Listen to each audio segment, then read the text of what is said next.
Fé, paz, amor, bênçãos e graças do Senhor Jesus sobre as nossas vidas.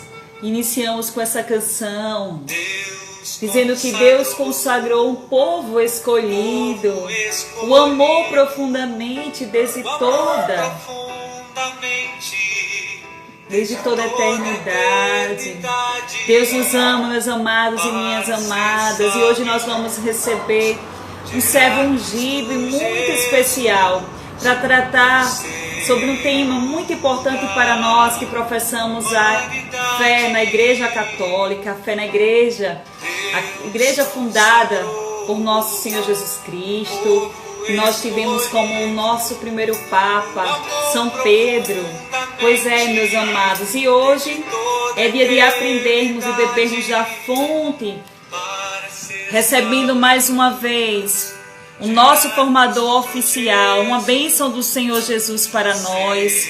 Daqui a pouco ele estará conosco para tratar sobre o tema: por que os católicos veneram imagens? Por quê? Porque nós veneramos imagens. É um tema muito importante. Desde já queremos dar uma santa noite, desejar que Deus abençoe a cada um que está iniciando a entrar nessa live, minha filhada Emília, Kessia, José Mercedes, Limazio, Anne Martins, vocês que entram agora, daqui a pouco conosco, o seminarista Christian Teixeira, para falar sobre o tema, por que os católicos veneram a imagem.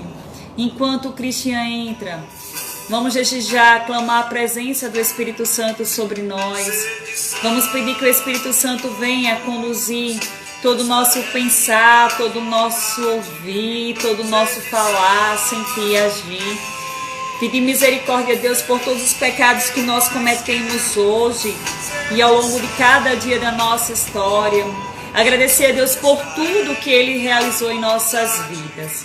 E vamos abrir o coração para aprender e beber da fonte que vai jorrar por meio do formador Christian Davidson, seminarista da Arquidiocese de Maceió, um servo ungido do Senhor, um presente de Deus para nós. E ele já entrou na live conosco, deixa eu já ir convidando, a gente está iniciando agora, e você que tem na setinha e compartilha para que outras pessoas participem conosco. Santa noite, Christian. Santa noite. Como é que você está? Fez falta a sexta? Graças a Deus eu estou muito bem e quase que hoje de novo não tem live. Sangue de Cristo tem poder. Jesus, o que é isso? Eu deixei o celular carregando em cima do negócio, aí o celular vibrou, ele estava um pouquinho falso, aí caiu. Aí eu, nossa, isso há 1 hora antes de começar a live, nossa. Mesma coisa que aconteceu semana passada, só que o celular tava na minha perna, aí eu mexi assim, fui me espreguiçar, né? Aí o celular escorregou, na hora que eu peguei tinha quebrado a tela. Aí não consegui entrar. E hoje levou outra queda, mas graças a Deus não quebrou. Sangue de Cristo tem poder, está repreendendo. Eu liguei para minha mãe, que é serva também do Pela Fé e intercessora. Mãe, pelo amor de Deus, tem tanta coisa acontecendo hoje no trabalho, pressão, situação familiar. Espero que hoje dê certo a live com Cristo. Isso é coisa do inimigo para que não aconteça a live, está repreendida em nome de Jesus. Vamos orar. Amém. Pois bem, como é que você está, Cris? Tudo certo?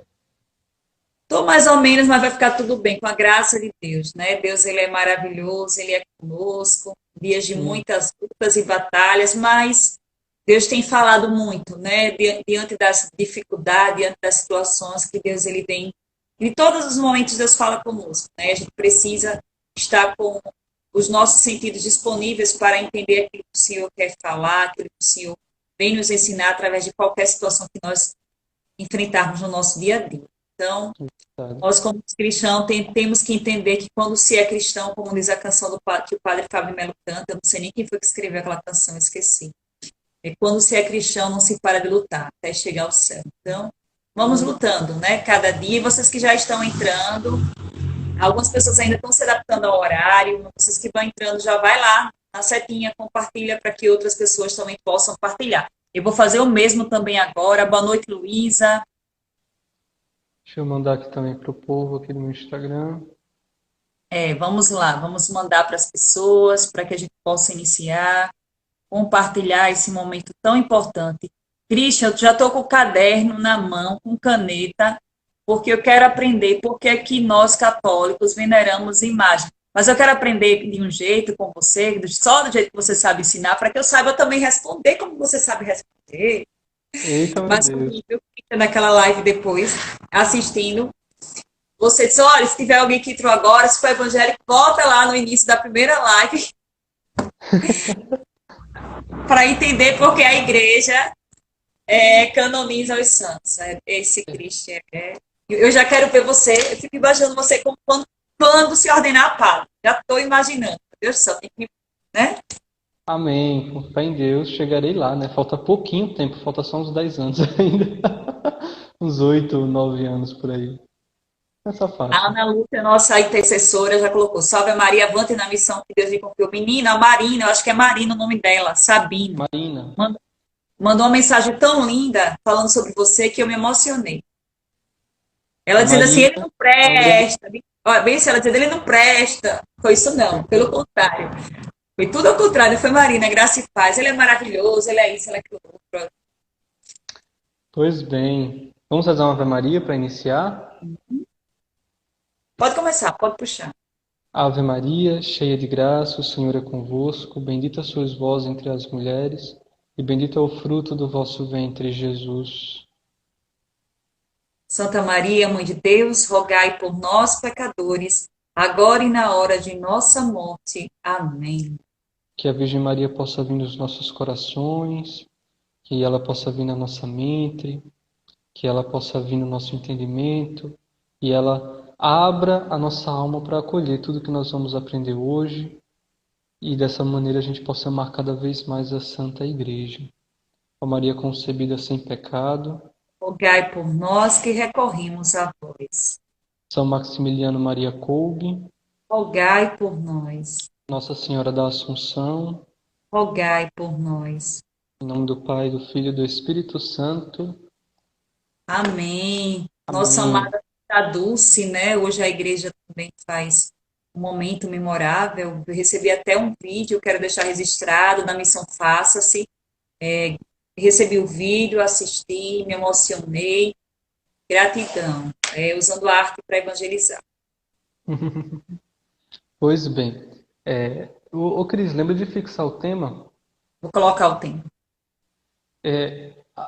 Como eu tinha falado na semana anterior, né? Na semana anterior, a semana passada, a gente está iniciando essa nova formação sobre apologética católica. O que é apologética? Apologética é uma série de argumentos, uma série de provas defendendo a doutrina e a fé da Igreja. Então, o que eu estou fazendo aqui é apresentando de maneira assim muito formativa, né? De maneira muito catequética, pontos no qual a igreja é muito criticada, principalmente por parte dos protestantes, mas não somente pelos protestantes, ateus, até mesmo católicos, né? Hoje há um pensamento que entrou na igreja que até mesmo católicos se sentem o direito de criticar, de reclamar da igreja. Ah, eu concordo com isso, mas não concordo com isso, entendeu? Eu falava na live passada de gente que vai se confessar e às vezes até critica, mas por que eu tenho que me confessar com um padre que é pecador como eu, né? E a raiz desse tipo de pensamento eu demonstrei lá no protestantismo, né? Que os protestantes não acreditam na santidade, eles veem um homem como um pecador em natureza, como um pecador por essência. Então, o que eu estou mostrando, apresentando, é uma série de argumentos, uma série de pensamento, uma série de história, de provas da igreja que defendem a nossa doutrina e o nosso pensamento, a nossa maneira de ser, a nossa maneira de pensar, tá certo? Então, apologética é justamente a defesa da fé católica, a defesa da nossa fé. O tema da semana passada foi a respeito da canonização dos santos. Essa live, para quem está entrando agora, está disponível tanto no perfil do Pela Fé, quanto eu disponibilizei lá no meu YouTube, no meu canal do YouTube. É só ir lá no YouTube pesquisar Christian Davidson, seminarista Christian Davidson, vocês acham. Está lá no meu YouTube, tem outras formações, tem outras pregações lá também no canal no YouTube. E recomendo muito. Né, não foi simplesmente algo porque que a igreja canoniza, né, mas foi uma grande formação tratando da santidade, tratando do pensamento da igreja a respeito do que é ser santo, né, a respeito de como se dá a canonização, o processo. Então foi uma formação muito proveitosa, muito boa. O tema de hoje é por que os católicos veneram imagens, né? Por que nós católicos temos imagens? Primeiro que esse foi um tema que foi criticado desde sempre. Desde sempre foi muito criticado a respeito das imagens. Sobretudo num tempo chamado, numa heresia, né, da época lá do século IV, século III, chamada heresia maniqueísta, que eles separavam a humanidade da divindade de Deus. Ou seja, é impossível representar humanamente uma figura divina. Então, os maniqueístas criticavam a respeito das imagens. Também, num outro período da igreja também, foi muito criticado, até que no ano 787 teve o Concílio de Nicéia que autorizou, né, ali provou, autorizou a autenticidade da devoção das imagens na igreja católica. Não só autorizando, mas pedindo que se preserve, que se faça imagens, que se venerem as imagens, porque isso é uma prática legítima, tá certo? Então, nós vamos tratar sobre hoje a respeito dessa veneração. Por que nós católicos temos imagens? Por que veneramos as imagens? Então, o primeiro ponto que eu quero tratar, como sempre eu não vou falar somente e responder diretamente a essa pergunta, eu vou dar uma formação muito profunda a respeito. O primeiro ponto que eu gostaria de falar a respeito da arte. O que nós iremos tratar hoje é a respeito da arte. O quanto a arte é importante e necessária na nossa vida, né? Então, nós vamos tratar um conceitozinho muito básico, né? Que seria até um conceito de filosofia. Seria o cosmos e o caos. O que seria o cosmos e o que seria o caos, né? O cosmos é um termo grego que significa ordem.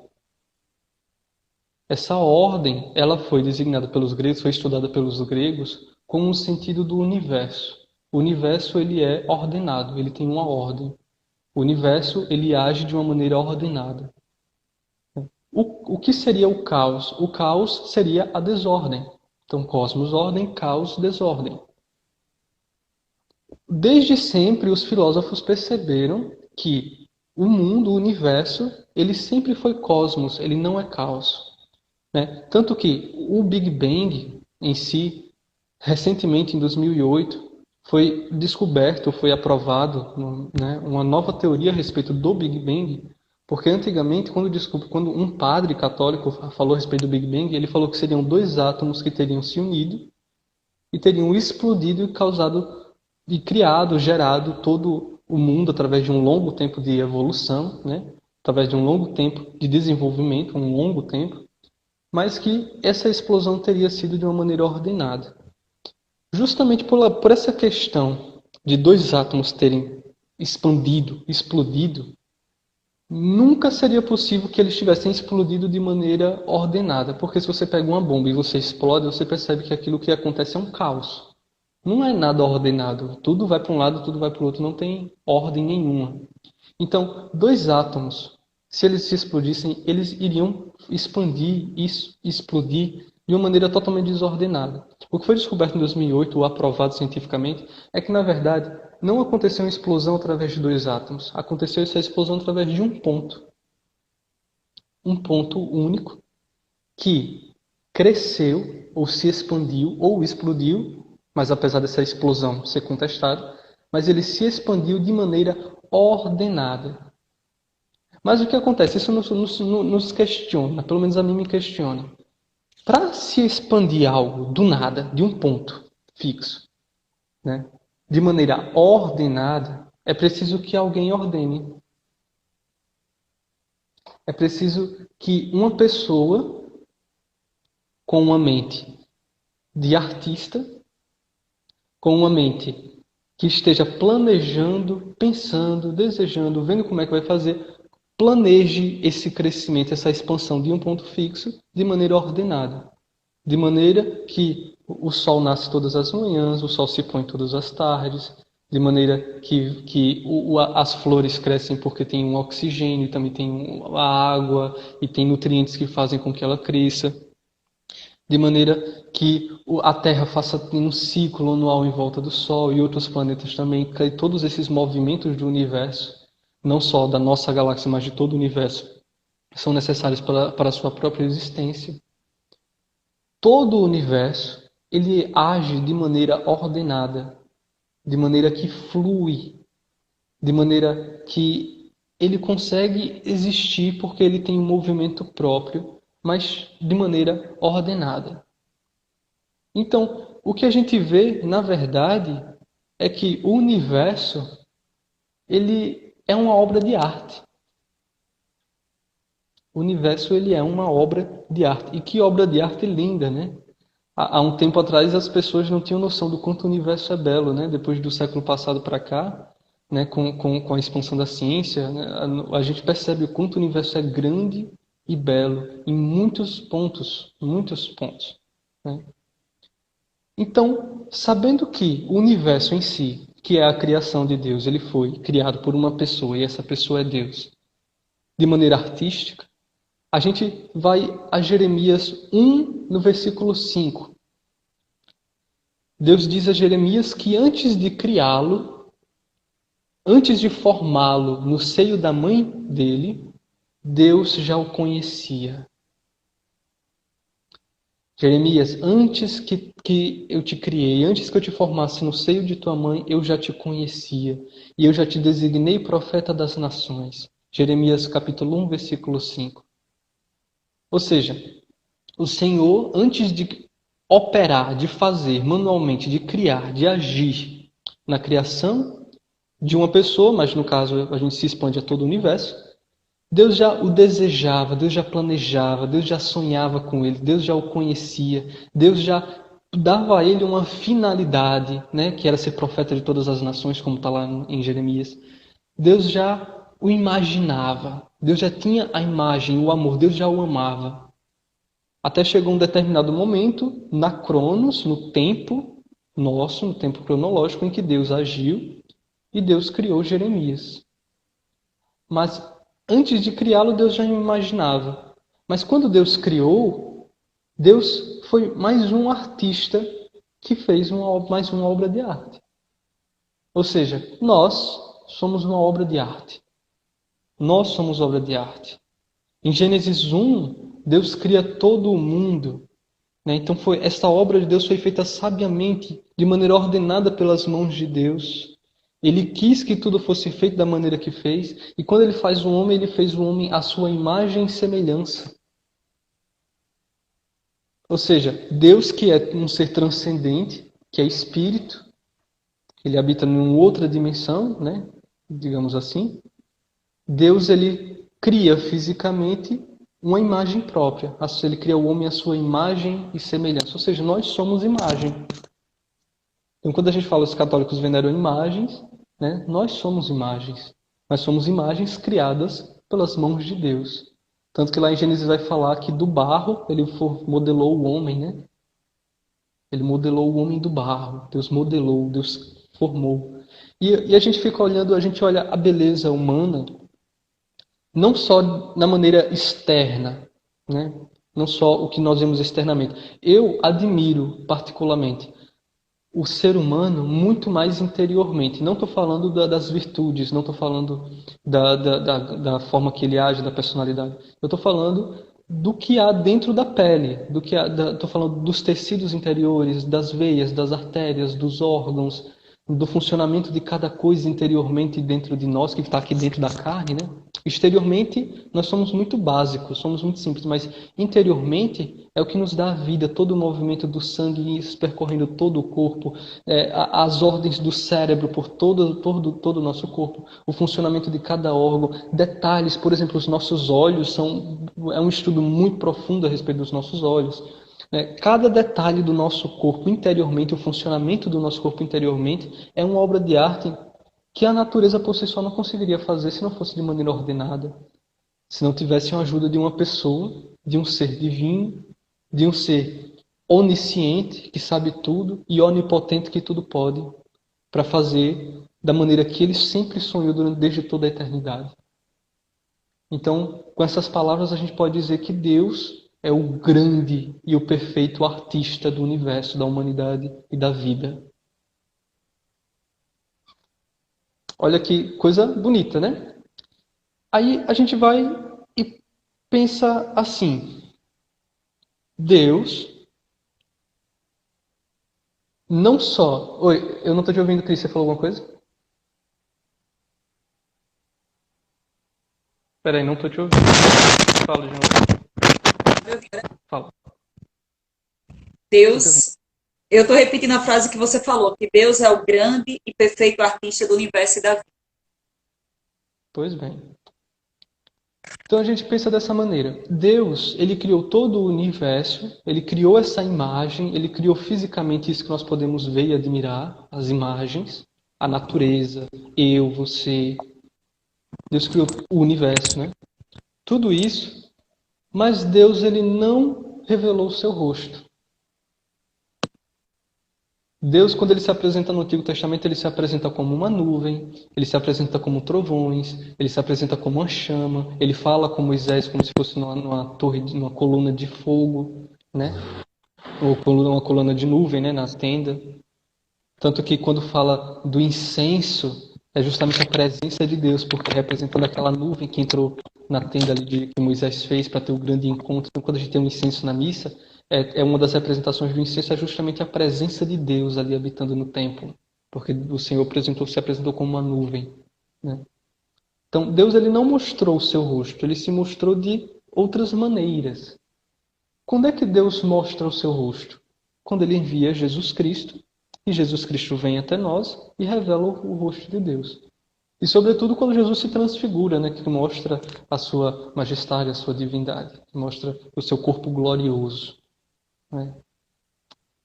Então, quando Deus vem até nós, quando ele revela o seu rosto, a sua face, quem ele é, nós de fato agora podemos ver Deus, nós podemos contemplar Deus, nós podemos tocar Deus. Lá em João 1,14 diz: e o verbo, ou seja, a palavra, se fez carne e veio morar dentro de nós. Ele se faz carne como nós. E nós vimos a sua glória, a glória que recebeu do seu Pai como Filho único, cheio de graça e de verdade. Em Lucas 9 vai dizer: enquanto orava, seu rosto mudou de aparência e sua roupa ficou branca e brilhante, que foi na transfiguração, que os discípulos ali puderam contemplar. Em João 20, versículo 27, diz: Jesus disse a Tomé: põe o teu dedo aqui, olha as minhas mãos, estende a tua mão e coloca no meu lado, e não sejas incrédulo, mas crê. Ou seja, meu filho, veja as minhas mãos furadas, toque o meu peito, creia, você está vendo, creia. Mas bem-aventurados são aqueles que não creem, mas não seja incrédulo, creia, você está vendo. Então Jesus, ele revela o seu rosto a nós. São João Damasceno diz que antigamente Deus, que não tem corpo nem aparência, não podia em absoluto ser representado por uma imagem. Mas agora que ele se mostrou na carne e viveu com os homens, eu posso fazer uma imagem daquilo que eu vi de Deus. Com o rosto descoberto, nós contemplamos a face de Deus. Nós contemplamos a glória do Senhor. Então, agora, Deus foi revelado. Jesus Cristo foi revelado, nós temos uma imagem, ele se permitiu ser visto. Foi desejo dele que isso acontecesse, que nós pudéssemos vê-lo. E quando o Senhor nos cria, ele nos cria a sua imagem e semelhança. E o ser humano, né, criado à imagem e semelhança de Deus, ele carrega em si muitas das características do nosso Criador, porque nós somos filhos dele. Ele colocou em nós muitas das suas características, né?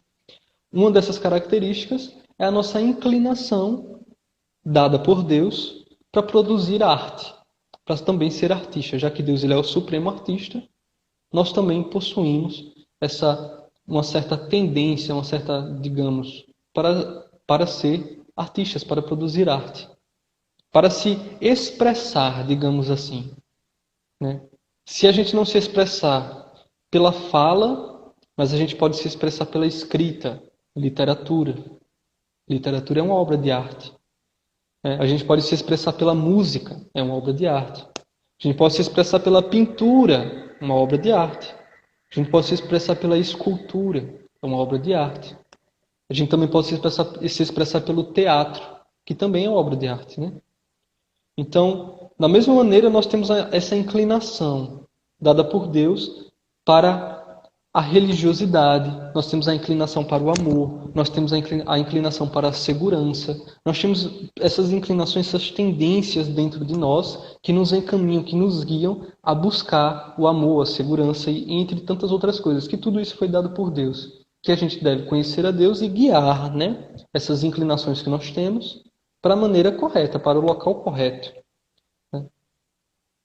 Então, o que está dentro de Deus, no coração de Deus, no sonho de Deus, na vontade de Deus, se traduz visivelmente, fisicamente, pela criação de tudo. Pela criação do universo e pela criação da humanidade. E o que está dentro do coração humano se traduz visivelmente pela arte. Seja dessas várias maneiras de arte, né, como eu acabei de citar. A literatura, a música, a pintura, o teatro e etc.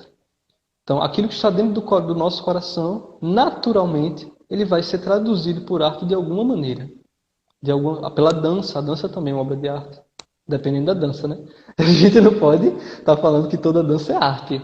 Também da mesma maneira a gente não pode estar falando que toda arte é arte. Toda pintura é arte. Não, a gente não pode, obviamente, falar isso. Justamente porque essa inclinação, essa tendência que nós temos de produzir, de se expressar de alguma maneira, precisa ser bem guiada. Se não for bem guiada, a gente começa a fazer um monte de baboseira. Como tem várias danças, várias pinturas, várias literaturas e etc. Músicas. Né? Músicas que falam de coisas depravadas não é obra de arte, nunca foi e nunca será. Não é verdade? Poesia. Tem tanta poesia boa, poesia maravilhosa, né? Tanto poesia diretamente direcionada à religião, tanto poesia que não seja religiosa, mas que seja de uma maneira respeitosa, digamos assim. Tudo isso é obra de arte.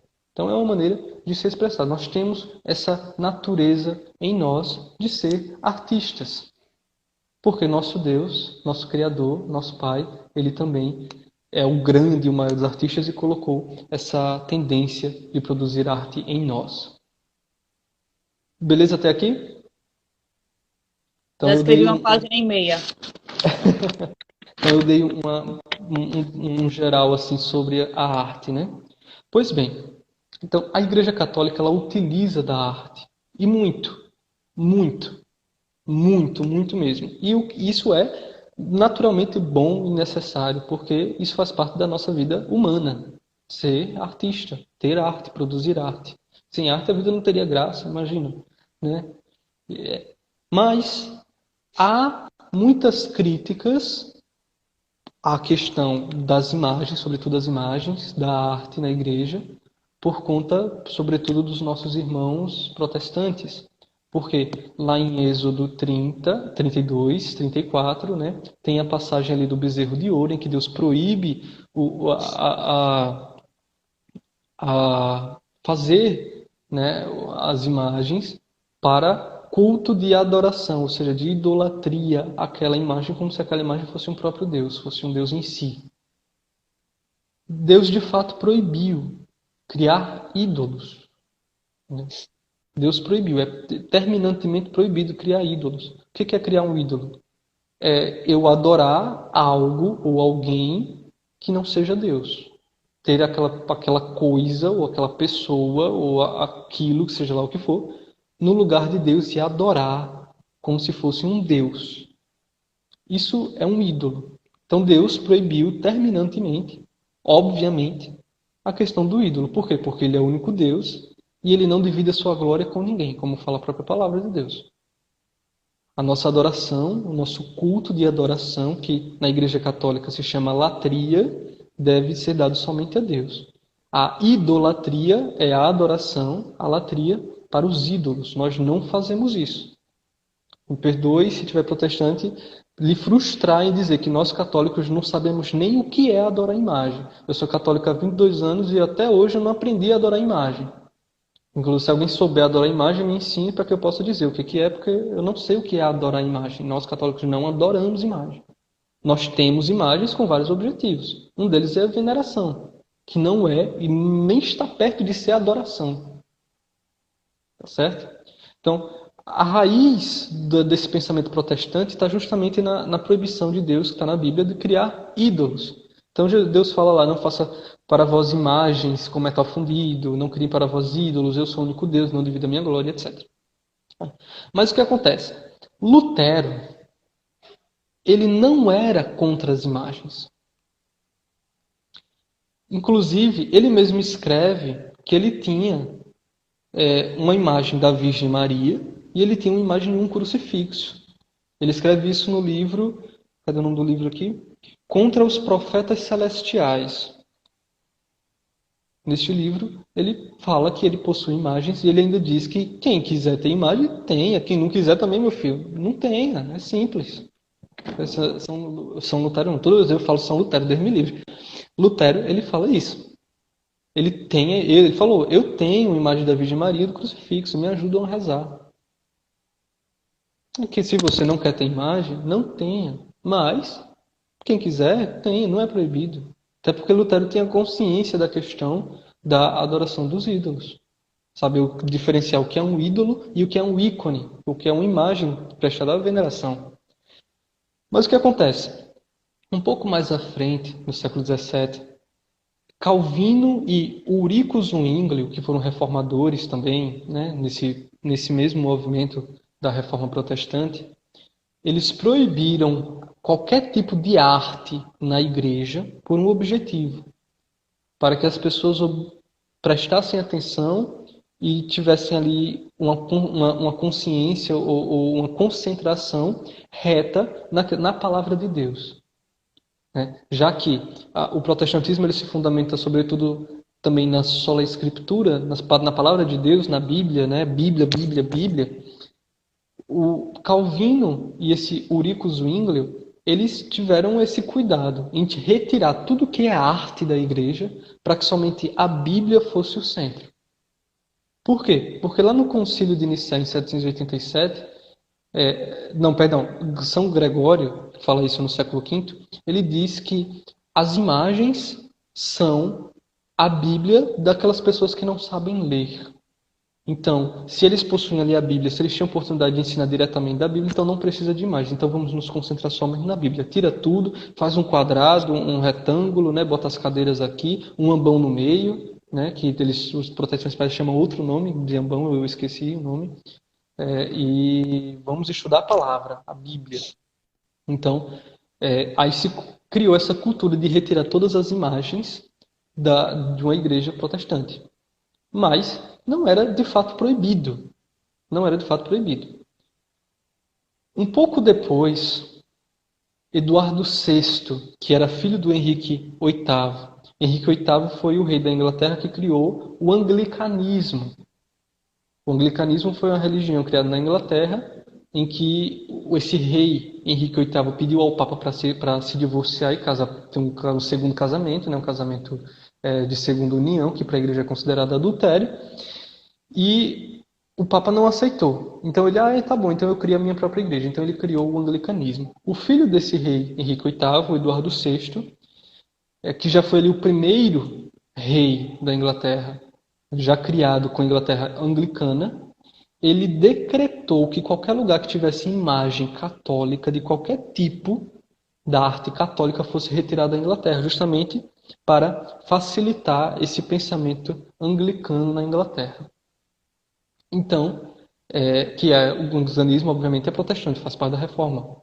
Então, esse movimento de Calvino, Eduardo VI, deu a todo o protestantismo essa cultura de retirar das igrejas, ou de criticar, de reclamar a respeito da arte católica. Há uma outra posição que critica fortemente a questão das imagens e a respeito do sincretismo nas religiões afrodescendentes. Então, o que é o sincretismo? É uma mistura de vários cultos. É uma grande mistura, é uma coisa que você não consegue dizer o que é uma coisa e o que é uma outra, porque as coisas estão entrelaçadas. Então, no Brasil, é muito comum por conta da diversidade de grupos religiosos. Aqui no Brasil nós temos muitos grupos religiosos, né? Então, além dos cristãos, né, que são divididos em católicos, evangélicos, de vários grupos, Tem outros pentecostais, adventistas, testemunhos de Jeová, tem os batistas, as religiões descendentes, que também tem várias denominações, tem os espíritas, mas aqui, embora que em pequeno número, temos também muçulmanos, temos judeus, entre outras religiões aqui no Brasil, né? O sincretismo, ele acontece muito fortemente aqui no Brasil, por isso justamente aqui no Brasil é muito criticada a questão das imagens, porque se entra num centro de candomblé, se encontra lá imagens de Jesus, da Virgem Maria, de São Sebastião, de São Jorge, né, e de outros santos.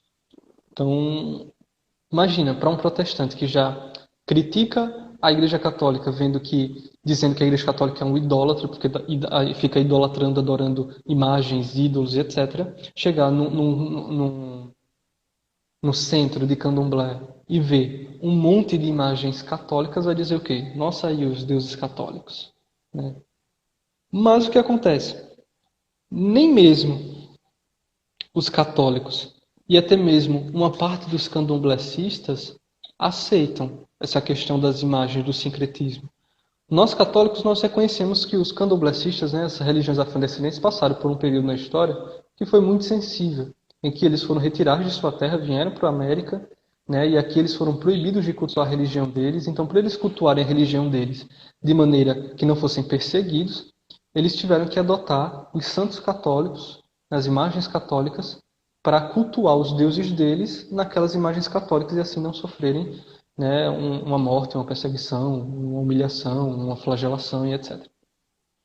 Então, é um período muito sensível da história. Então, quando nós católicos, vemos no centro de candomblé que possui imagens católicas sendo tidas como deuses pagãos, deuses orixás, né, candomblecistas, nós apenas respeitamos, nós sabemos diferenciar, né? A gente sabe que não é destinado a um santo católico, que aquele culto deles não é destinado a um santo católico. Há uma linha do candomblé, né, sobretudo na Bahia, né, no terreiro da falecida Mãe Estela, né, como era conhecida, faleceu em 2018, que defendia esse rompimento do sincretismo. Ela falava: nós somos afrodescendentes, nossa religião é essa, nossos orixás são esses e os santos católicos são deles, não são nossos. Então há uma linha, mas há uma outra linha que mistura, que para eles não têm nem a consciência às vezes. Para eles é tudo a mesma coisa. Entende? Então, para você mudar essa mentalidade, já que a questão da escravidão pode não parecer, mas é recente na história, isso vai levar anos e anos e anos. Então, há essa realidade do sincretismo, mas é preciso diferenciar. Os santos católicos são santos católicos. Os orixás do candomblé, de outras religiões afrodescendentes, são deles. Embora usem as imagens católicas, tem apenas um significado histórico, mas Eles não um usam outro nome, significado... né? Eles usam outros nomes para os santos católicos, não é isso? Os nomes dos orixás, né? Ogum, por exemplo, Nossa Senhora da Imaculada Conceição, né? Eles atribuem a Iemanjá, né? Se eu não me engano, Ogum, eu não sei se é São Jorge, não, Ogum parece que é o Senhor do Bonfim, ou São Jorge, eu não sei qual é, né? Não faço ideia. Mas eles utilizam e eles dizem: não, eu sou devoto de São Jorge, mas no coração deles está atribuindo aquele culto ao orixá, né? Mas nós católicos não aceitamos isso, mas respeitamos, não apenas sabemos diferenciar, a gente não vai lá brigar, tire o santo daqui, não. Não. Respeitamos porque foi um período sensível na história. Então, deixamos, e a gente sabe que com o tempo essa mentalidade vai sendo transformada. E eles mesmos, né, com o tempo também vão mudando essa mentalidade. Aqui em Maceió, lá na minha paróquia, a paróquia Senhor do Bonfim, tem todo ano, se eu não me engano, é em novembro, né, que eles fazem a lavagem da escadaria lá da minha igreja paróquia Senhor do Bonfim, né? Um padre anterior ao atual pároco, ele autorizava, ele abria as portas da igreja e falava: lava a igreja todinha, lave, vamos ficar limpinha, deixa bem limpinha a igreja. Mas o atual pároco da minha paróquia, ele não permite, justamente para criar esse sentimento de que não é a mesma coisa, são religiões diferentes, né? Mas os protestantes não entendem isso e eles vão lá quebrar em cima da igreja, e seus idólatras, seus, né? Aquela coisa que não tem cabimento. É apenas os protestantes fazem aquilo que eles sabem fazer, que é protestar, criticar, reclamar, né? Então, de fato, Não, para nós católicos, a crítica a respeito do sincretismo não é válida. E também a crítica a respeito dos ídolos, da adoração à imagem, como se fosse um próprio Deus, como se fosse um ídolo, também não é válida porque nós católicos não fazemos isso. Nós não adoramos ídolo e imagem, nós não estamos nem doidos. Eu queria dizer para os protestantes, nós temos a Eucaristia, que é o pão vivo, o corpo e sangue de Nosso Senhor. A gente não precisa estar adorando gesso. Tá certo? Tá certo? Nós temos a Eucaristia. Nós adoramos Cristo Eucarístico. Nós adoramos o corpo e o sangue de Cristo. As imagens são para nós uma veneração, uma representação. Que nós olhamos para aquela imagem e nos lembramos de algo que está no céu. Tá certo? Pois bem, entrando um pouquinho nessa questão do ídolo, né? Deus proíbe as imagens? Essa pergunta. De fato, Deus não proíbe imagens. E eu vou mostrar isso. A gente precisa entender o que são ídolos e ícones. O que é um ídolo? Ele substitui o único e verdadeiro Deus. Então, se eu tenho um ídolo, eu rejeito Deus e eu estou adorando aquele ídolo. Né? Aquele ídolo são-lhe atribuídos poderes divinos, ou seja, se acontecer algum milagre, alguma intercessão, alguma mediação de Deus, alguma graça alcançada, a gente vai atribuir aquele ídolo e não a Deus. É o que é um erro. Também são-lhe oferecidos àquele ídolo sacrifícios que a gente deveria oferecer a Deus, o que também é um erro. Então, ídolo, basicamente, são isso. Ícones, que é o que nós católicos temos e veneramos e possuímos como finalidade artística e finalidade de oração, de facilitar a nossa oração, é uma representação artística com um fim, com a finalidade de decoração, veneração e catequese. Olha só, uma coisa que também é preciso diferenciar, que está muito presente no tempo de hoje. A contemplação da natureza. Né? Nós temos a contemplação da natureza como uma criação de Deus. O que está acontecendo hoje com uma raiz oriental, eu não sei dizer se diferenciar, se é do budismo, se é do, sei lá, shintoísmo, tem tantas religiões no Oriente, eu não sei diferenciar. Mas com a raiz oriental, o que está acontecendo é que as pessoas estão contemplando a natureza como uma beleza em si. Por exemplo, louvar o sol, louvar o vento, as águas, né? Porque a natureza, né? Isso, algumas pessoas vão dizer que isso seria um panteísmo, dizer que Deus é a natureza, Deus é isso que está ao nosso redor, Deus é o ar, Deus é esse movimento, Deus é o tempo, Deus é o sol, é a lua. Isso é uma raiz oriental, eu não sei dizer exatamente a religião, mas nós, católicos, reprovamos isso totalmente. Nós contemplamos, louvamos, veneramos a natureza como obra de arte feita pelo Criador, que é Deus. Então nós adoramos a Deus e veneramos a natureza, que é a criação de Deus, a criatura. Nós amamos a criatura. Nós não só amamos a Deus, nós amamos tudo que Ele criou, porque tudo é dele. Então a natureza, o ser humano, sobretudo os seres humanos mais virtuosos, que são os santos, nós amamos e damos a Ele o nosso maior amor. Né? Mas também, obviamente, os pecadores, nós devemos dar o amor a todos, mas nós temos essa veneração como um fim, como algo que nos ajuda a nos encontrar com Deus, a tudo aquilo que é bom, belo, virtuoso. Né? Como fala São Paulo, eu esqueci a carta, eu até gostaria de colocar aqui, mas se alguém souber, eu não sei se é Filipenses, que São Paulo fala que tudo que é bom, belo, virtuoso, esteja nos vossos corações. Eu não lembro exatamente. Se alguém souber, aí coloca, por favor, porque eu gostaria muito de lembrar. Eu não lembro. Tudo que é nobre e etc. Pois bem, se alguém souber, eu acho que está na carta aos Filipenses. Estou tentando achar.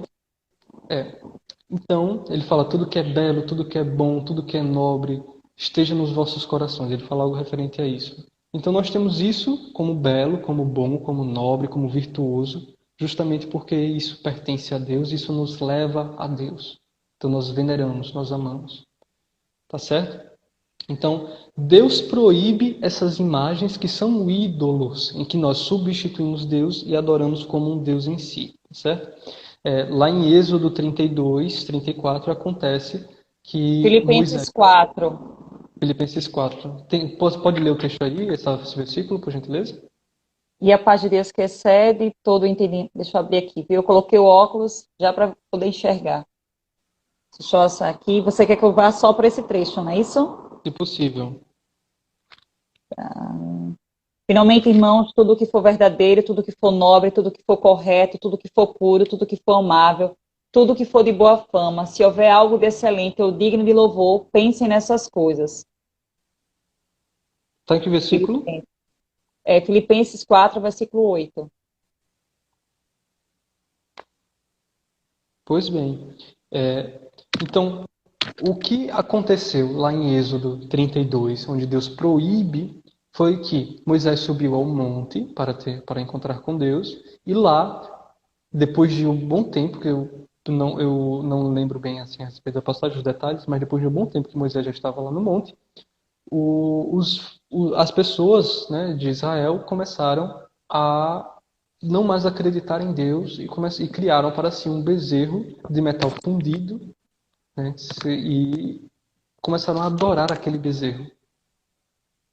Então, rejeitaram Deus e criaram um Deus para si, uma imagem. Então, Deus manda que eles desçam, que Moisés desça até lá para acabar com aquele culto. E Deus ele queria destruir aquele povo, né? Porque eles trocaram, substituíram Deus, cometeram o pecado da idolatria. E uma coisa que eu gostaria de frisar, que Deus ele tem horror ao pecado da idolatria, tá certo? Deus ele não suporta o pecado da idolatria. Seja auto-idolatria ou seja idolatria de qualquer coisa. Deus não suporta esse pecado. E então Moisés, né, ora a Deus e Deus ele não destrói mais aquele povo. Mas Deus ele proíbe somente a criação de ídolo, não proíbe a criação de imagem. Tanto que Deus ele pede que se faça imagens. Ele pede, não pede. Quando Deus pede é porque ele está mandando, né? A gente faz. Então, Deus pede que se faça imagens. Então, primeiro, porque eu gostaria de citar, lá em Números 21, versículo 4, a serpente de bronze.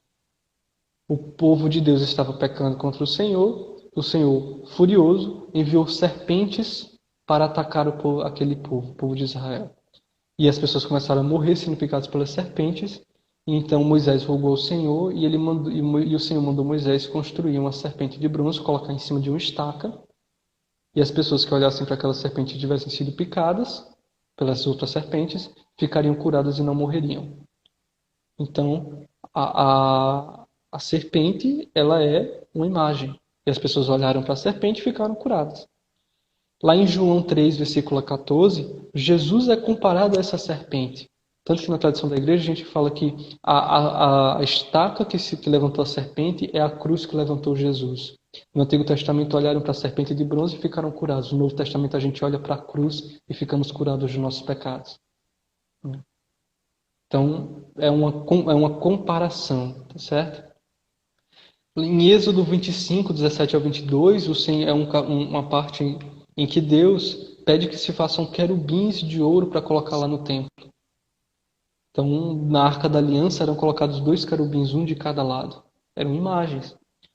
Em Ezequiel 41, 17 ao 20, tem esse versículo. Por dentro e por fora do templo, tudo estava coberto de imagens. Imagens tanto na parede, imagens de anjos, imagens de tudo. Ele fala, se vocês quiserem lá, Ezequiel 41, 17 e 20, vai estar lá mostrando várias imagens, vários tipos de imagens diferentes, onde tinha dentro do templo. Em Josué 7, versículo 6, Josué prostrou-se com a face por terra diante da arca do Senhor e falou, Senhor Javé. Ele falou com a arca, como se fosse o próprio Deus. Em Josué 6, versículo 4, davam 7 voltas na cidade com a arca, né? Está aí a origem das procissões. Então, levar a arca da aliança com os 2 querubins, dar uma volta na cidade, né? Foi o cerco de Jericó, né? Para derrubar as muralhas de Jericó. Então, fazendo uma procissão com a imagem, conseguiram graças de Deus, tá vendo? Então, de fato, Deus nunca proibiu, Ele manda que faça as imagens, Ele proíbe a idolatria. Tem um doutor, um arqueólogo, chamado Dr. George Magnis, eu não sei se é assim que pronuncia. Ele é da Universidade de Carolina do Norte e em parceria com alguns arqueólogos da autoridade de antiguidade de Israel, eles encontraram uma sinagoga que foi média assim, foi construída por volta de 4 ou 11 antes de Cristo, com um mosaico nessa sinagoga representando Sansão. Então isso mostra mesmo, é uma prova de que antigamente os judeus eles possuíam imagens dentro dos templos, tá certo?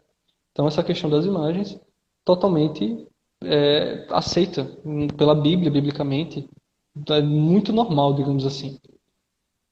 No século III, eu vou entrar agora numa questão da arte na Igreja Católica, na história da Igreja Católica. Santo Atanásio, no século III, ele diz: nós que somos fiéis não adoramos imagens como deuses, como os pagãos fizeram. Deus me livre! Mas nós afirmamos nosso amor desejando ver o rosto da pessoa representada na imagem. Nós amamos a Deus quando a gente deseja ver Deus contemplando uma imagem. Facilita, nos ajuda a rezar, né? São Gregório de Nissa, no século IV, diz: o desenho mudo sabe falar sobre as paredes das igrejas e isto ajuda grandemente. É um exemplo que é muito comum nas igrejas terem a via sacra, né, nas igrejas. Então, você vai olhando ali a via sacra. Você olha para aquela imagem, somente aquela imagem você já sabe que passagem que está acontecendo, o que está acontecendo ali. E você consegue contemplar a passagem, a Bíblia, o fato que aconteceu de Jesus Cristo, né, da paixão de Jesus, contemplando aquela imagem da via sacra e rezar com aquela imagem. Né? Então é muito comum. Né? São Gregório Magno, também no século IV, diz: soubemos, irmão, que tendo observado algumas pessoas adorando imagens, haveis destruído e expulso essas imagens da igreja. Nós vos louvamos por vocês serem zelosos, né? Já que nada feito pelas mãos humanas pode ser adorado. Porém, nós somos da opinião de que vocês não deveriam ter quebrado as imagens. A razão, olha o que São Gregório fala, pelo qual se usam as representações, as imagens nas igrejas, é de que aqueles que não sabem ler possam ler nas paredes o que eles não sabem, não conseguem ler nos livros.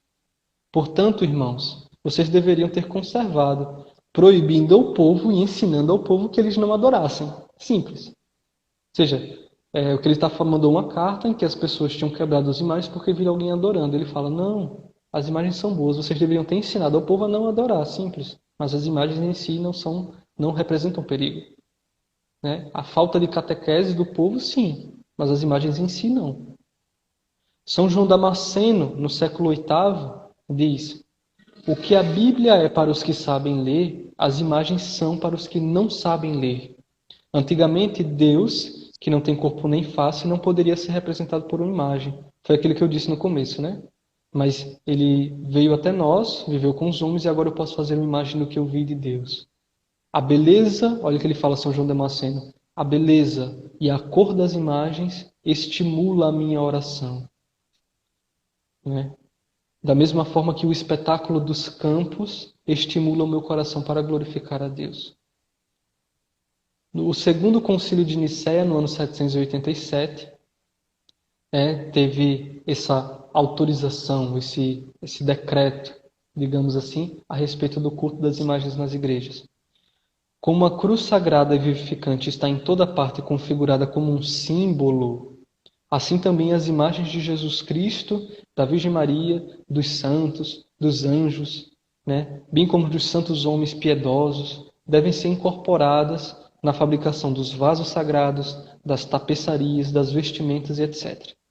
E devem ser expostos nas paredes das igrejas, nas casas e em todos os lugares visíveis, à beira da estrada e em toda parte, para serem reverenciadas por todos que pudessem vê-las. Quanto mais eles são contemplados, mais eles se movem para a memória fervorosa dos seus protótipos. Ou seja, quando vemos uma imagem, lembramos daquilo que a imagem representa. Portanto, é apropriado conceder-lhes uma veneração fervorosa e reverente.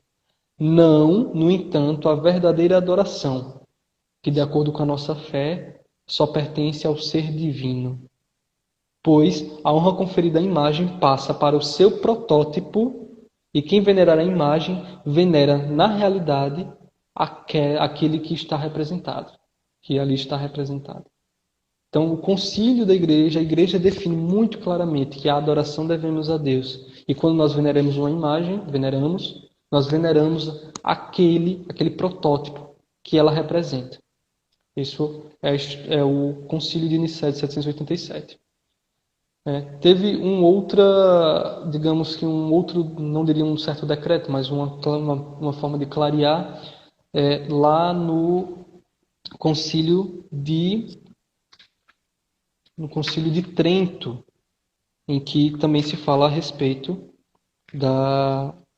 das imagens sagradas, né? Que ele fala praticamente o mesmo que falou o concílio de Nicéia. No concílio de Trento fala algo parecido. Mas eu não vou entrar porque é muito parecido, então não preciso. Então, vou citar agora algumas imagens a respeito da história da igreja, né? Inclusive, o tempo já está acabando, Cris? Tem 8 quanto tempo? minutos. 8 Quer minutos. encerrar e começar uma nova? Porque eu vou Pronto. falar praticamente de algumas imagens na história da igreja, né? Principalmente vou falar um pouco de Nossa Senhora de Guadalupe, que é uma imagem belíssima e tem uma representação milagrosa. Então vou falar alguns pontos dos milagres que estão na imagem de Nossa Senhora de Guadalupe e alguns outros pontos para encerrar. Eu diria que mais ou menos uns 15 minutos a gente encerra. Então, pessoal, a gente vai encerrar essa live e inicia uma outra. Volte conosco para que possamos concluir esse momento. Retorne, viu? Tem 15 pessoas, eu espero ver todo mundo aí, viu? Já já, a gente já está recomeçando. Vamos para a segunda parte da nossa live pela fé com o seminarista Christian Davidson com o tema Porque os católicos veneram imagem. Gente, tá muito bom. Eu tô aprendendo muito hoje. Já escrevi, uma, duas, um lado do outro da página. Já estou indo para a terceira página, aprendendo aí com o Christian, né? Um formador excepcional, um jovem ungido pela graça de Deus, que tanto busca, né, partilhar conosco aquilo que ele vai bebendo da fonte, do conhecimento que ele busca de Deus. Então vamos continuar com ele para que possamos...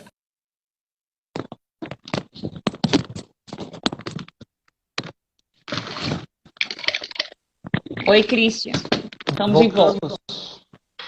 Bora mandar.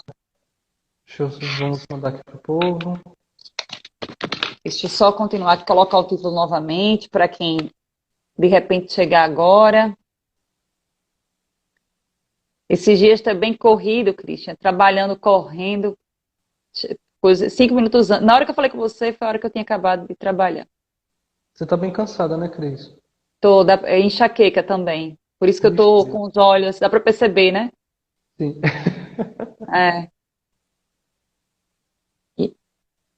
É a idade chegando. Para quem está entrando agora, estou vendo as pessoas novas entrando.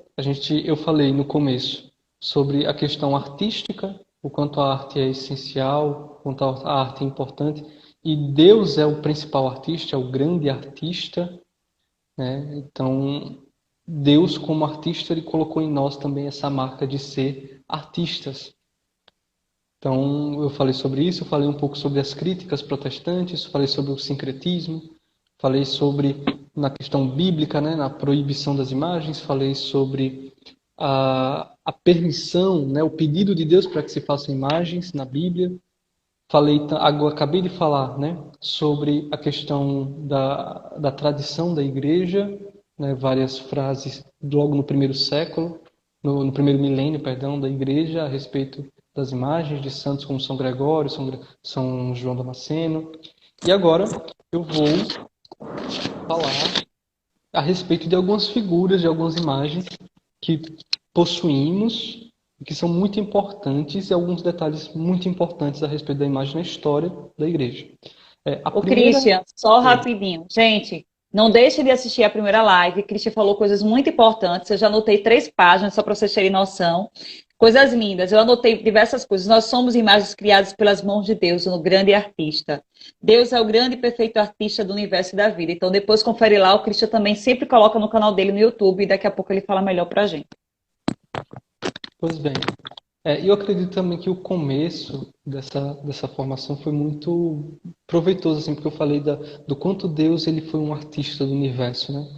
Então, acredito que foram palavras muito bonitas, né? Então, depois volta lá no começo para assistir, certo? Pois bem, já para finalizar, começar o fim desta formação, vamos falar apenas brevemente sobre algumas imagens importantes. Digamos que a primeira imagem da igreja ou da história assim que a arqueologia, digamos, encontrou ou sabe a respeito foi uma imagem do bom pastor do século III. Tem também uma outra imagem da adoração dos magos, também do século III. Tem uma outra imagem também da cura do paralítico do século III. Né? Tem outra imagem também de Cristo entre Pedro e Paulo do século IV. E tem uma imagem belíssima, um ícone, que é o Pantocrátor do século VI. Tem também a tradição, digamos assim, que não é comprovado. A tradição diz que uma imagem, um ícone de Nossa Senhora do Perpétuo Socorro, né? Hoje é o título que ela tem. Em Roma chama de Salus Populi Romani. Essa imagem de Nossa Senhora do Perpétuo Socorro, aquele ícone de Nossa Senhora com Jesus no colo, que é um fundo amarelo, o ícone. Ele é atribuído a sua criação a São Lucas, porque a tradição diz que São Lucas ele era um escultor, ele era um pintor, além de médico, né, e escritor, escreveu o Evangelho de São Lucas. Mas a tradição diz também que ele era um pintor. Bom, não é comprovado, pelo menos não há uma comprovação de que aquela imagem de Nossa Senhora do Perpétuo Socorro tenha sido feita por São Lucas. Mas a tradição afirma que sim, né? Apesar de que a imagem tem traços bizantinos, que surgiu aí já no século V. Então, é uma contestação. Mas, de qualquer maneira, essa imagem de Nossa Senhora do Perpétuo Socorro, esse ícone da Virgem Maria, ele é muito bonito, muito profundo. Eu tenho no meu quarto, eu olho assim, olha para um ícone assim, algo muito profundo. Padroeira da nossa terra natal. Maribondo. Você é maribondense, é, Cris? Já esqueci esse menino. É mesmo, é mesmo. É mesmo. Você falou sobre isso logo numa das primeiras lives que a gente fez junto, não foi? Pois bem. Então, uma imagem que eu gostaria de citar é a respeito do êxtase de Santa Teresa d'Ávila. Né? Por quê? Porque na história da arte, a arte ela foi sempre se modificando. Então a gente vai ver aí a arte renascentista, a arte barroca, a arquitetura gótica, né? E entre tantas e tantas expressões artísticas, tipos, né, de expressões artísticas, uma delas é esse êxtase de Santa Teresa d'Ávila, que é praticamente algo quase que renascentista, mas tem os traços também do barroco, apesar que eu não sei dizer ao fundo exato qual é a característica dessa imagem do êxtase de Santa Teresa d'Ávila. Mas analisar essa imagem do êxtase de Santa Teresa d'Ávila humanamente, você acredita que ela está tendo, digamos, me perdoe, né, falar, mas como se ela estivesse tendo um orgasmo, justamente porque ela está de uma maneira muito levada a Deus, esse êxtase dela. Então, o que ele tentou trazer a Santa Teresa d'Ávila foi essa expressão do quanto a transcendência, de quanto a mística dela elevou a alma dela, elevou o corpo dela. Então, para um católico, quando um católico vê aquela imagem, de fato você percebe que ela está tendo um êxtase, que ela está tendo um momento com Deus muito sublime que humanamente a gente não explica. Mas para humanos que não possuem essa fé católica, é como se estivesse tendo um orgasmo, que seria quase que uma blasfêmia contra a santa, né? Mas, de fato, a imagem para nós católicos ela representa essa profundidade da oração, essa profundidade da mística dessa doutora que é Santa Teresa d'Ávila. Então vale a pena você católico, né, conferir, ver, pesquisar fotos da imagem êxtase de Santa Teresa d'Ávila. Uma outra imagem a respeito da chamado Santíssima Trindade de Rublev, a Trindade de Rublev.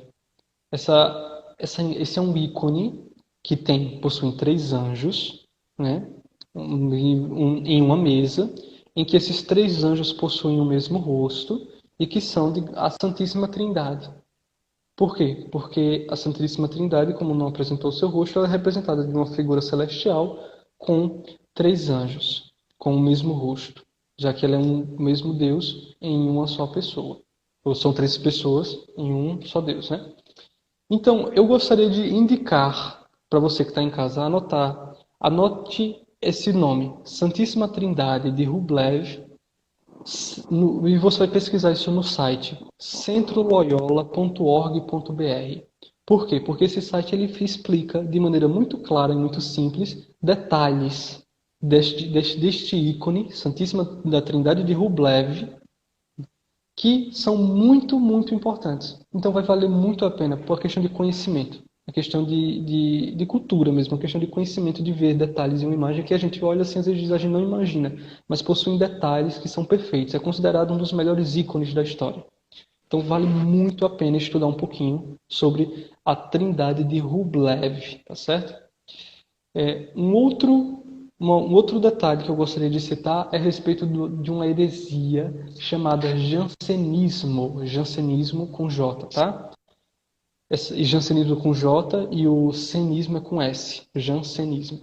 É uma heresia de um bispo excomungado, né, um bispo herege da igreja, chamado Cornélio Jansênio, em que, entre tantas coisas que ele acreditava, né, da sua heresia, que foi algo um pouco mais ampla, uma delas é a questão que a graça de Deus, a salvação de Deus, ela vem somente para pessoas predestinadas, pessoas escolhidas por Deus, pessoas separadas, para alguns.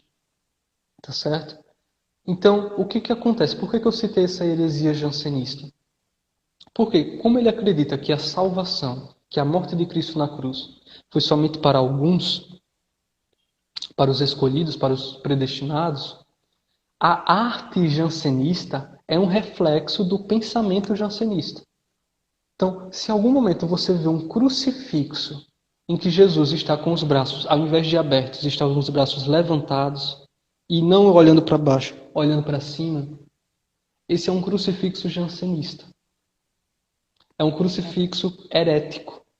Inclusive, há um crucifixo desse aqui na Arquidiocese de Maceió, no convento de Santa Maria Madalena, lá em Marechal Deodoro, que é onde é o seminário onde eu fui seminarista no propedêutico. Há uma cruz jansenista em que Cristo está com os braços levantados e olhando para cima. É uma cruz herética. Mas, por ser uma obra de arte, embora que a gente saiba o significado dela, né, ela permanece lá na igreja, certo? Mas sempre o povo que chega lá é sempre dado essa informação. Essa é uma cruz herética por causa desse motivo, e etc. Há apenas duas cruzes dessa, grandes, como aqui está em Marechal, aqui no Brasil. Uma está aqui em Alagoas, né, que é lá em Marechal Deodoro, no convento de Santa Maria Madalena, e a outra está em Salvador. Eu não sei qual é a igreja, me perdoe. Então, isso eu falei, citei o jansenismo para falar que a arte ela é uma expressão daquilo que a gente acredita. É uma expressão daquilo que a gente pensa, daquilo que a gente ama. Então, se você pesquisar na internet cruz jansenista, você vai perceber, né, isso é isso que eu acabei de citar, que é um reflexo do pensamento teológico de Cornélio Jansênio, que foi um bispo católico condenado por heresia. Tá certo? E para encerrar, eu gostaria de falar a respeito de Nossa Senhora de Guadalupe. Nossa Senhora de Guadalupe é a padroeira da América Latina, né? Era uma imagem que apareceu lá em 1531, no México, para um santo, São Juan Pablo, né? Que o que aconteceu foi mais ou menos assim. São Juan Pablo, ele subiu até um monte e neste monte a Virgem apareceu para ele. E ela mandou que ele fosse até o bispo que estava chegando lá no México, um bispo italiano, que estava chegando no México, para dar uma mensagem a ele. E esse bispo não acreditou na mensagem daquele Juan Pablo. Por quê? Porque Juan Pablo era um índio. Ele era um índio mexicano, de lá do México. Né? Nesse período de 1531 foi o período ali próximo à colonização da América. Né? O Brasil foi descoberto em 1500. Então, esse período aí de 1500, do século XVI, foi justamente esse período da colonização. Então, o que aconteceu? Aquele bispo achou impossível que Nossa Senhora iria aparecer para um índio, para um pagão, para uma pessoa que possui uma outra religião. Ele falou, não, então faça com que ela me prove que essa mensagem é verdadeira. E aí ele retorna até aquele monte e Nossa Senhora de Guadalupe aparece novamente para o índio, Juan Pablo, E ela fala: pegue um manto, pegue o seu manto, colha rosas, chegue lá e despeje essas rosas na frente do bispo. E Juan Pablo, quando ele chega com essas rosas, que ele solta as rosas no chão, despejando, segurando o manto, as rosas meio que desenharam, ou tinha, não sabe-se como, milagrosamente, uma imagem da Virgem de Nossa Senhora de Guadalupe desenhada, gravada naquele manto. Então isso foi considerado um milagre. E aí o bispo acreditou em Juan Pablo e aquela imagem passou, Nossa Senhora de Guadalupe, aquela aparição Nossa Senhora de Guadalupe passou a ser venerada. O que acontece? Acontece que no século passado, eu não sei exatamente o ano, mas né, de 70 anos para cá, foi feito um estudo muito, mas muito profundo a respeito desse manto. Por quê? Porque esse manto intriga a ciência. Esse manto já passou por duas explosões. Esse manto, o tecido dele é um tecido muito frágil de 500 anos atrás, que ele não duraria 100 anos, ele já dura 500 anos, sem nenhum corrompimento. Além de que a imagem gravada é uma imagem que não possui, de maneira alguma, nenhuma marca de pincel, nenhuma marca de pintura. Ou seja, foi utilizada naquela imagem, naquela pintura de Nossa Senhora, uma técnica artística desconhecida pela humanidade, porque não possui pincel. É como se fosse uma impressão. Não possui marca nenhuma de que foi feito por algum pincel. Então, é considerado uma imagem milagrosa, um milagre que aconteceu. Então, esse fato do manto sobreviver 500 anos, passando por diversos, digamos que coisas climáticas, né, e diversas há tantos riscos que ele foi exposto e ele ainda sobreviver, isso já é considerado um milagre. O fato de que os cientistas descobriram que não possui nenhuma marca de pincel é considerado um milagre, porque não se sabe como foi pintada. A imagem está gravada no manto. E não só isso. Se eu não sei dizer se é um telescópio, mas aproximando entre a imagem e o manto, há uma brecha de menos que milímetros. Ou seja, a imagem ela está flutuando sobre o manto. Ela não está gravada propriamente no manto, ela está flutuando sobre o manto. Há uma distância entre a tinta e o manto, o tecido. Isso é um milagre.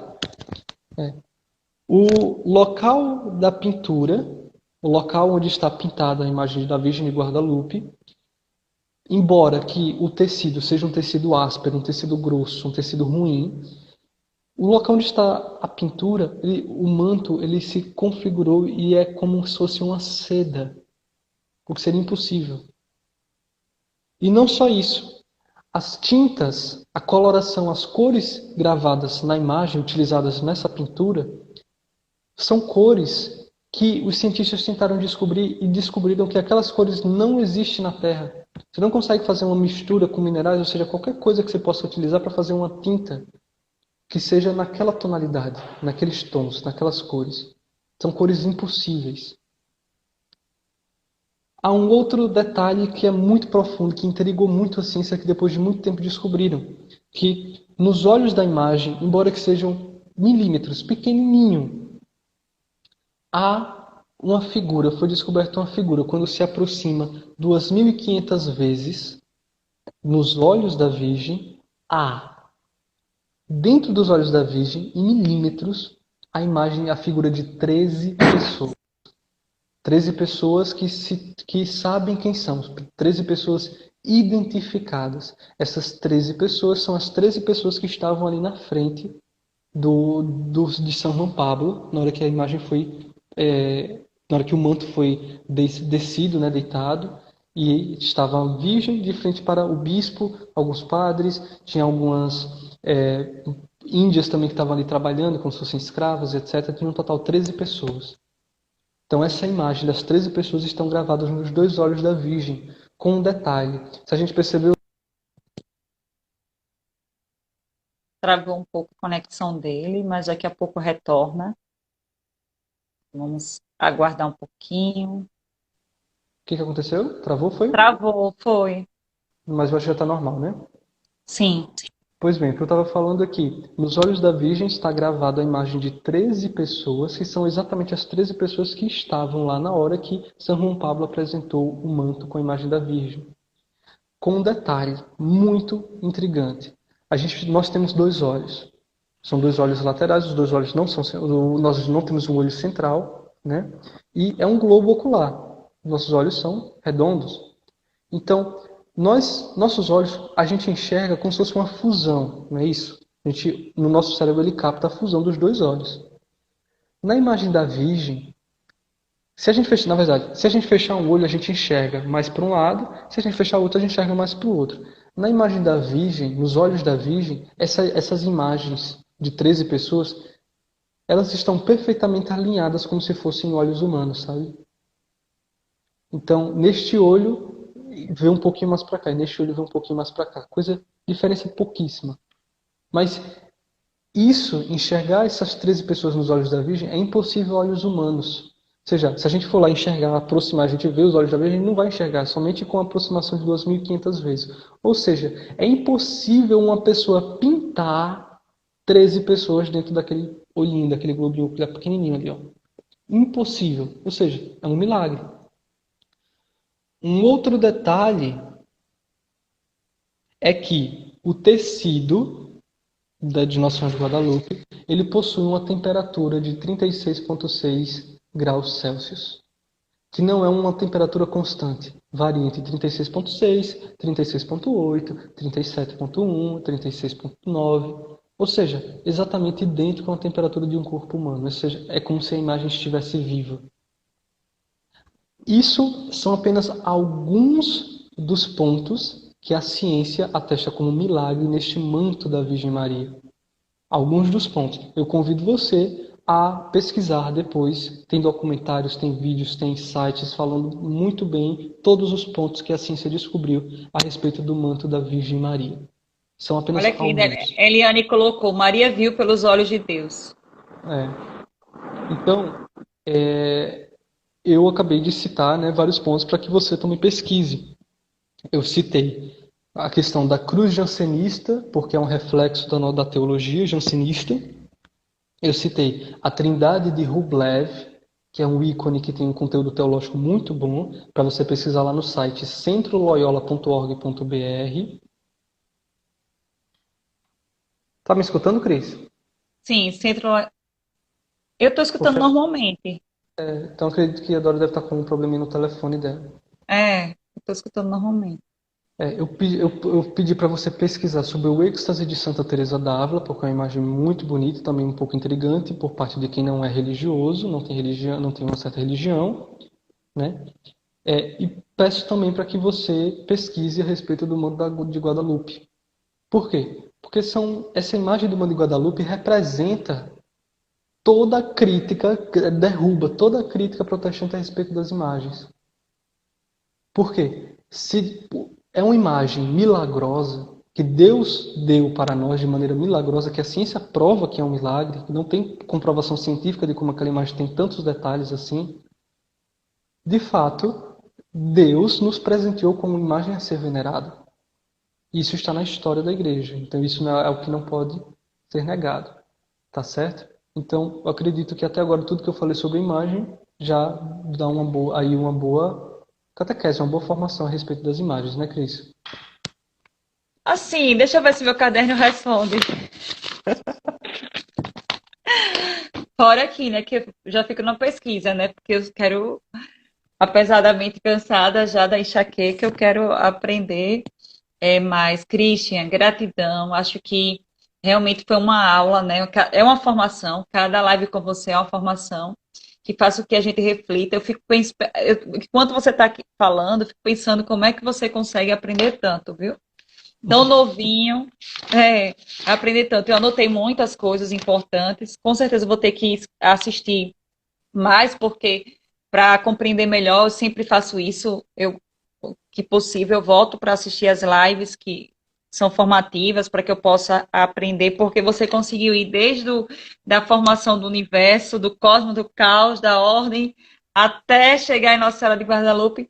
E eu vou falar, eu não sabia, viu? A maioria do que você falou aqui, por mais que eu tenha tantos anos convivendo na igreja, mas eu não tinha esse conhecimento. Então, Marina, que pena que já vai acabar. Pois é, Marina, mas se preocupe não, só depende dele a gente ter ele novamente. Já está feita a proposta, é nosso formador oficial. Agora, lembre-se, minha gente, faça como eu, já providenciei outro caderno. Então, Cris, é, a nossa próxima, eu gostaria de fazer sobre a intercessão dos santos, sobre, Hum, sobre a intercessão, né, de quando os santos eles podem interceder por nós, né, que também é algo muito contestado. Então, a próxima nós faremos sobre este tema, tá certo? E Intercessão dos santos. Vai ser sexta novamente? então, o que acontece? Aqui no seminário estamos em festa padroeira, mas Uhum, no da próxima semana estaremos em festa padroeira na catedral. Então, que provavelmente maravilha. nesse horário da noite eu estarei na catedral. Então, eu aviso como é que vai ser a programação da sexta-feira. Se vai ter, então, Pronto. Se vai ser sexta ou no sábado, de repente até a tarde, de repente, né? Você informa o que é ou melhor para até outro você. horário, eu informo, tá É. certo? Quero aproveitar para convidar vocês para assistir, participarem conosco da live amanhã às 20h30 com Fernando Vanderlei, conhecido como Fernando Santos. E Decida Amar foi o tema que Deus colocou no coração dele. Olha que coisa linda, Padre Luiz Antônio. Grande abraço, padre. Oh, amo participar da celebração, da adoração, da pregação com o Padre Luiz Antônio. Padre, Deus te abençoe. Que Deus abençoe você, Christian. Gratidão por todo o ensinamento hoje. Eu acho que os padres e todos que são seus professores lá no seminário devem ter muito orgulho daquilo que você tem aprendido. Vamos rezar por ele, minha gente, em Ave Maria, pedindo para que Deus venha cuidar da vocação, desse dom que ele tem, né? São muitos dons que Deus deu a ele. E esse dom lindo, belíssimo da catequese, da formação, de se buscar conhecer um pouco mais não, né? Muito de Deus e ainda partilhar com os outros, né? Beber da fonte e fazer essa fonte jorrar por meio dele para que outras pessoas tenham acesso a esse conhecimento. Então, peçamos a nossa mãezinha, eu também, Marina, amo demais as lives, são maravilhosas. Gratidão. Vamos orar por ele, vamos pedir para que nossa mãezinha cubra ele com o manto divino dela, para que ela a proteja. Eu peço desculpa, que hoje estava um pouquinho assim, estou, né? Mas é o cansaço, mas tenha certeza que, mesmo cansada, eu gosto de estar aprendendo e fico muito feliz. Ficaria aqui horas e horas. Ave Maria, cheia de De graça, o graça. Senhor é convosco. Bendita sois vós entre as mulheres, e bendito é o fruto do vosso ventre, Jesus. Santa Santo, Maria, Mãe de Deus, rogai por nós, rogai por nós. pecadores, agora e na hora de nossa morte. Amém. Que caneca é essa que ela tá falando? Que eu não vi, minha gente. Eu, Essa eu- eu tive daqui, que pedir o óculos. Ah, linda! porque é igual a do Padre Paulo Muito Ricardo, eu fico bem. me mostrando, porque é igual a do Padre Paulo Ricardo. Chique, bem, peraí. Não tenho, não tenho. Eu sou- tá vendo? Mas é assim, eu já pedi uma água no copo descartável.